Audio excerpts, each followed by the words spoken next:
Un camp de réfugiés dans le nord de la Syrie, Hussein Malapsipa Moscou accuse l'armée russe, qui intervient en Syrie en appui des forces gouvernementales, a déclaré vendredi que les États-Unis empêchaient des réfugiés syriens de recevoir de l'aide humanitaire, estimant que cela s'apparente à des « crimes de guerre ». Les États-Unis ont démenti catégoriquement ces allégations, assurant que c'est le régime syrien qui empêche l'aide d'arriver. Selon le Centre russe pour la réconciliation des parties belligérantes, la situation humanitaire est très difficile dans la région d'Atanef, à la frontière jordano-syrienne, où est positionnée une garnison de la coalition internationale menée par Washington.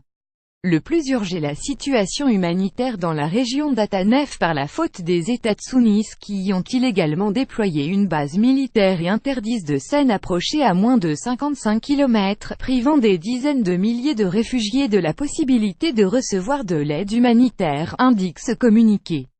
Les actions de l'armée américaine et de la soi-disant coalition internationale est une violation grossière du droit humanitaire et pourrait être qualifiée de crime de guerre, poursuit ce communiqué transmis aux agences de presse russes. Moscou et Damas pointaient du doigt la bande de 55 km mentionnée par l'armée russe est en fait la zone de désescalade créée en accord avec l'armée russe autour de la garnison d'Atanef pour éviter des accrochages accidentels entre nos deux armées, a indiqué à l'AFP Eric Paon, un porte-parole du Pentagone.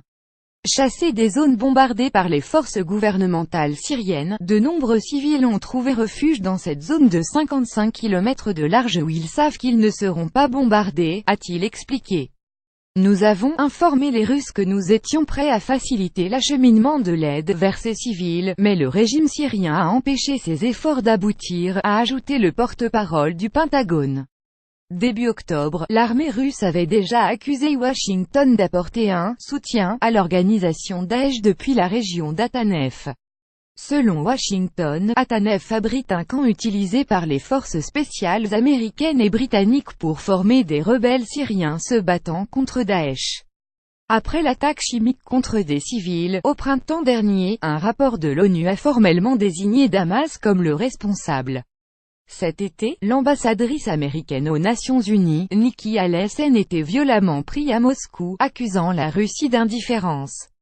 Combien d'enfants devront encore avant que la Russie ne s'en soucie, avait lancé Haley en brandissant des photos de victimes.